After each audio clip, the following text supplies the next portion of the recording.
Hello and welcome to the SME Focus show powered by MTDCNC.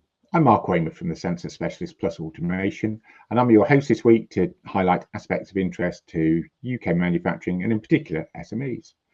My guest today is Charlotte Horobin, CEO of Cambridgeshire Chamber of Commerce, which champions prosperity across the Cambridgeshire, Peterborough and Stamford regions. Hi Charlotte, welcome to SME Focus. Hi Mark, lovely to be with you. Oh, thank you very much for coming on, and I know it's been a hectic week, and we were literally together last night in the real world at the Manufacturing Awards, so thank you for making time to squeeze me in. It's very much appreciated.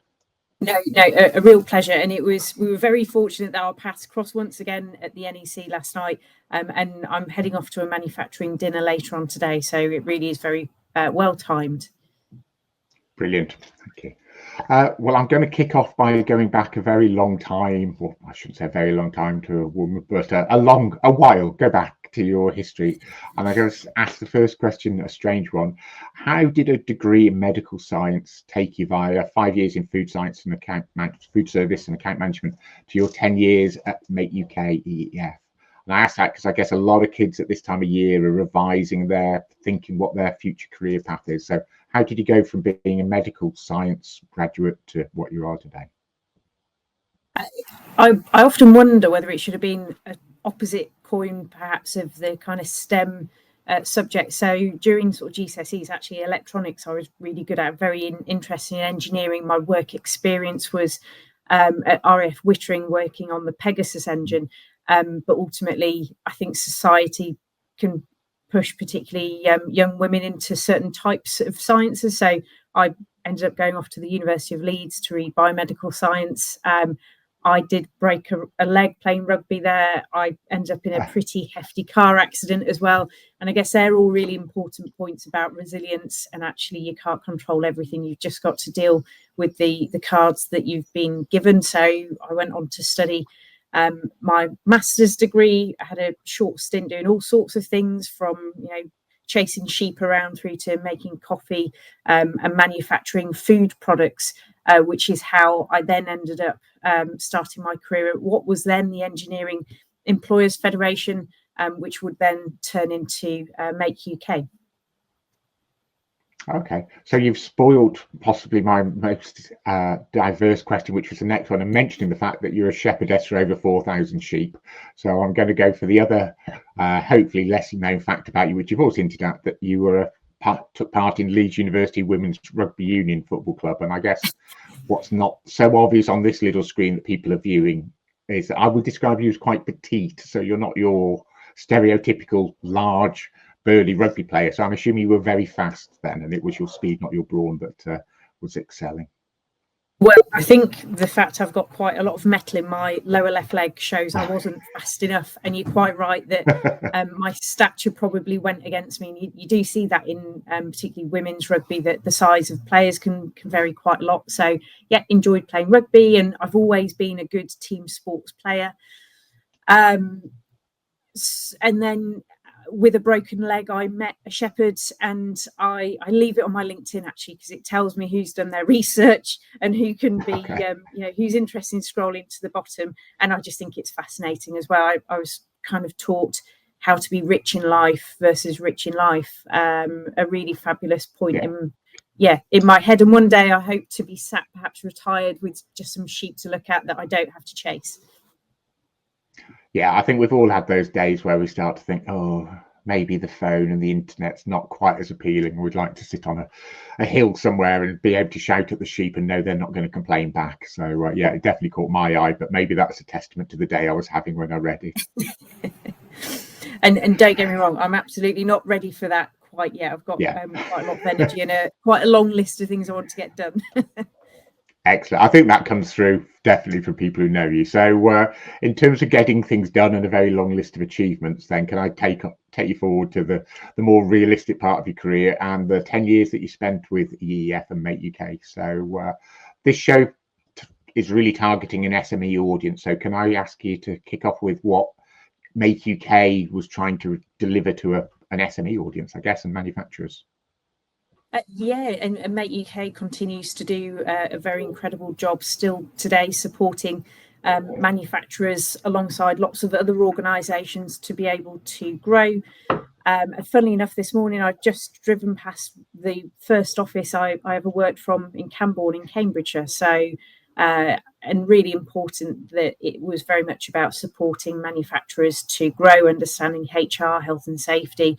How do you look after an apprentice, and how do you think about growing your business around the world? So it was a fascinating 10 years, but I think I was also very grateful for the opportunity to get experience doing lots of broader things, such as engaging with schools, universities, engaging with local enterprise partnerships when they existed, and also combined authorities and economic development groups, which today I've benefited hopefully from quite a lot. Okay.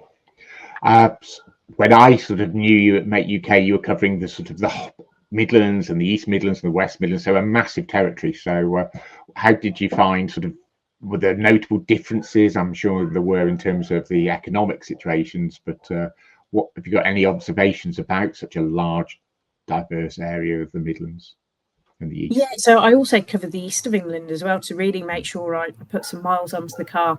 And I think each of the areas are really distinct and different. So the West Midlands, very well known for its automotive and I'd say transport related technologies and manufacturing supply chains these days, which is a real strength when those kind of vehicles and supply chains are in demand. But of course, when things like COVID occurred, it meant that a region like the West Midlands was quite vulnerable.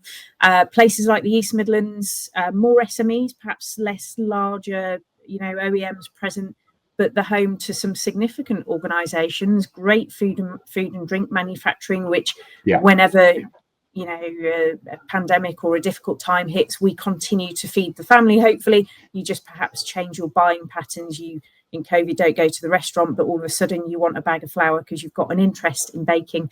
And then the East of England, again, very diverse and the most productive manufacturing region in England.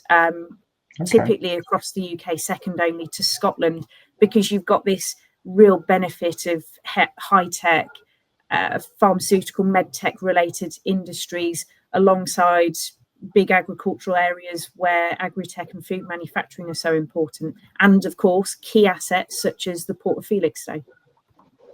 Yes, indeed. Okay. So it only seems like a couple of weeks to me since you were at Make UK, but I think it's pretty much 2 years now that you've been CEO of Cambridgeshire Chamber of Commerce. So can I ask you about your role and the aims for the Chamber, and maybe also if you can give us a feel for the regions. So Cambridgeshire, Peterborough, Stamford regions are also, I'm imagining, very diverse in terms of their wealth, their employment types, their opportunities and stuff. So can you tell us about the Chamber and about your region? Yeah, delighted to. So you're quite right in terms of what I'd say is a petri dish of an economy.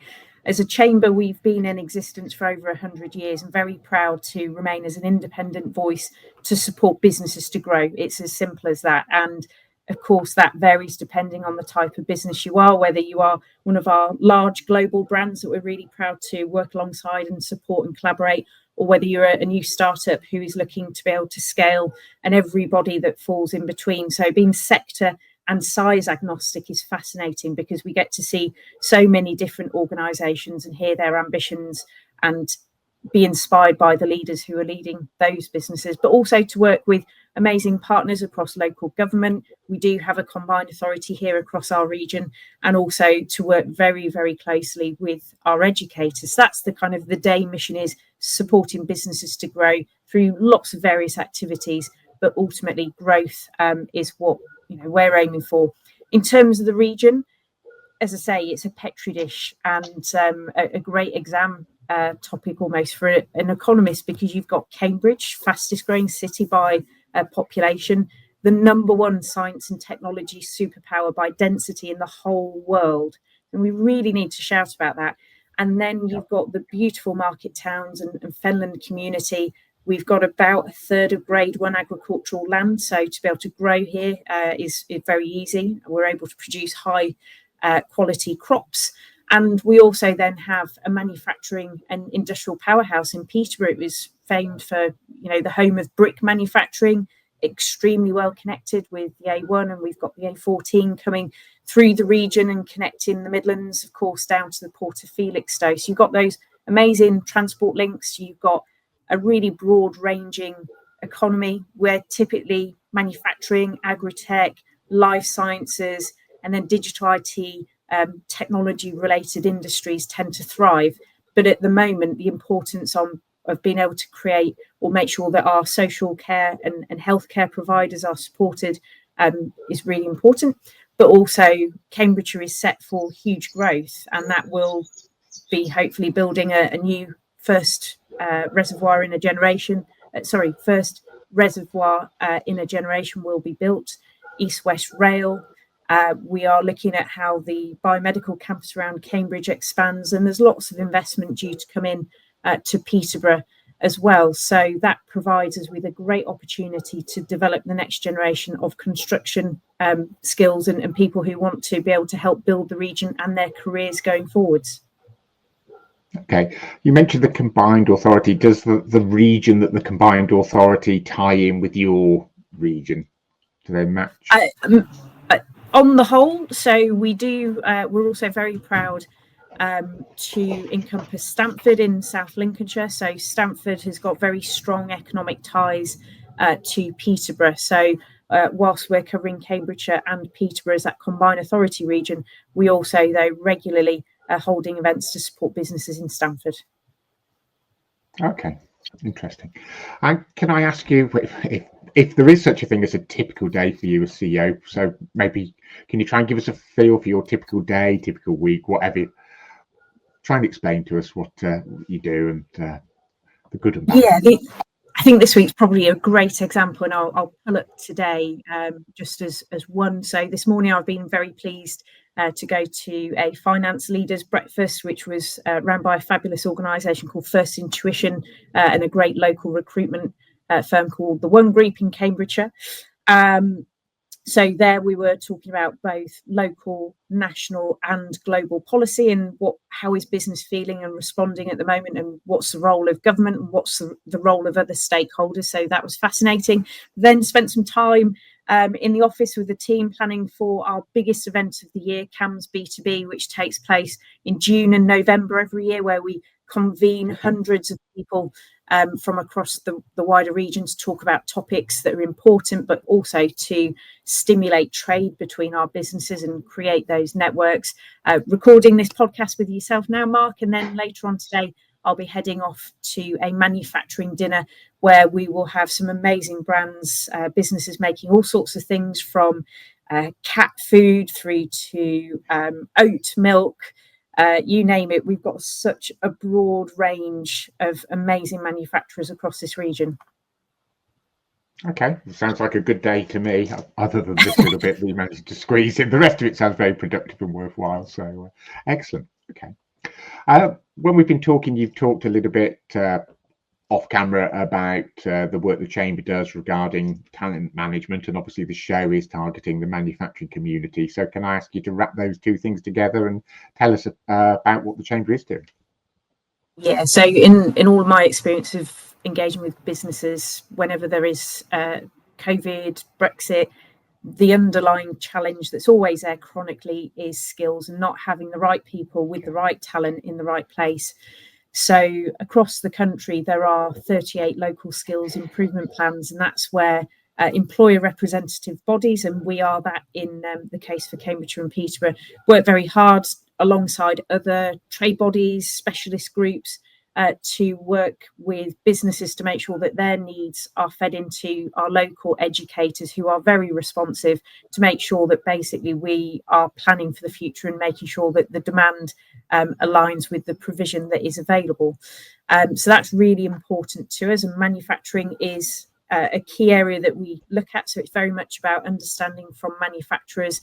And of course, 97% of the businesses who fall into the region are SMEs, if not micro businesses. So for us to be able to talk to many people and understand their needs en masse, we can hopefully then work with our educators to pull together meaningful cohorts of where training needs to take place. So skills provision, really important for me personally, it begins at 4, 5, 6 years old. I was delighted that Ingenuity, a fantastic organisation who promotes STEM talent, were at the top 100 celebration. You and I joined last night, and I left with a mini Lego figure. But we're trying to work very hard with organisations such as Ingenuity to deploy their hard work into regions like ours, which creates new jobs and helps our businesses to find the talent that they need.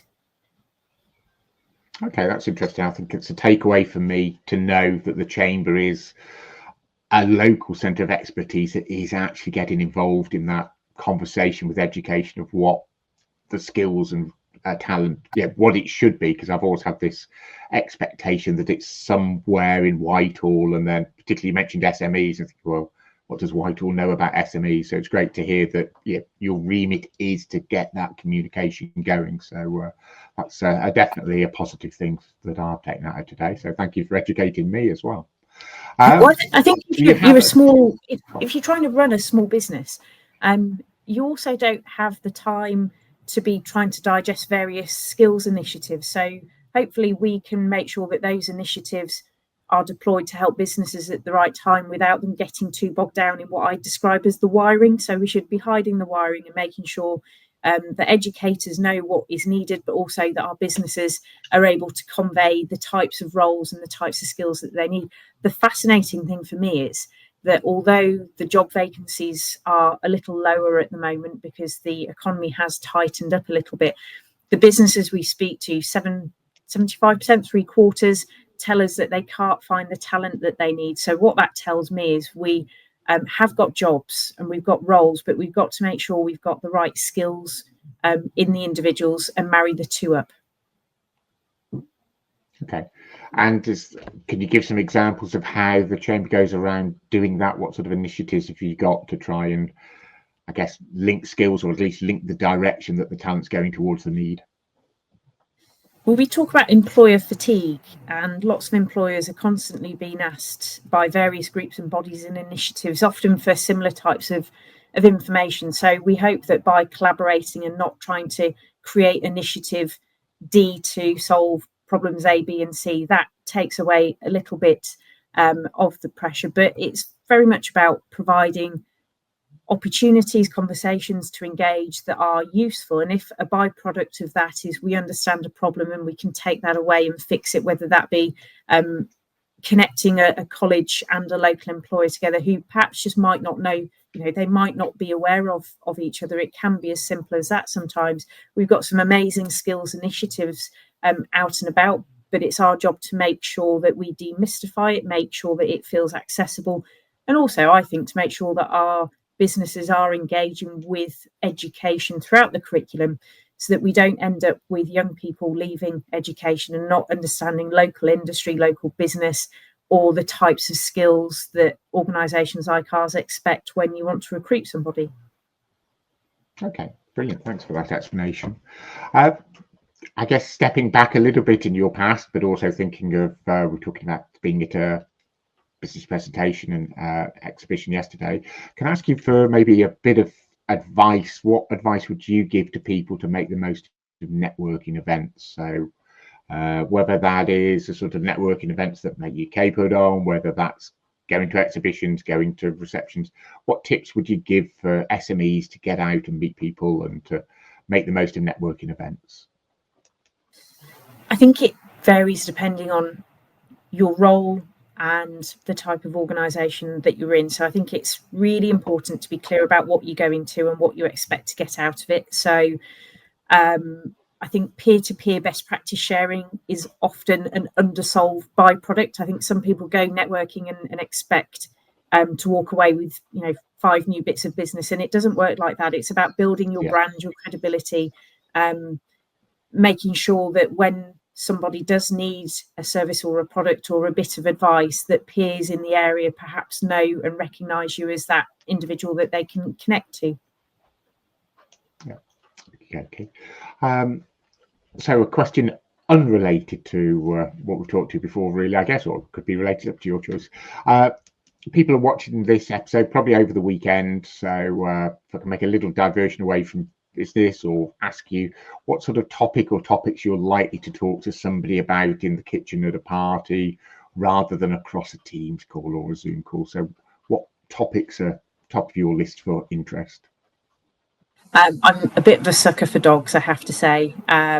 So Excellent. having chased sheep around for a little bit won't surprise you. I've got 2 border collies at home that I am obsessed by. I'm open up confession there, fully aware of it. And actually, it's an important point regarding relationship development, because I joked with someone earlier this week that I historically have tended to know our members and the people that I work with very well based on that relationship sometimes is if I know their pets or not, and you become quite fond of these animals. Yeah.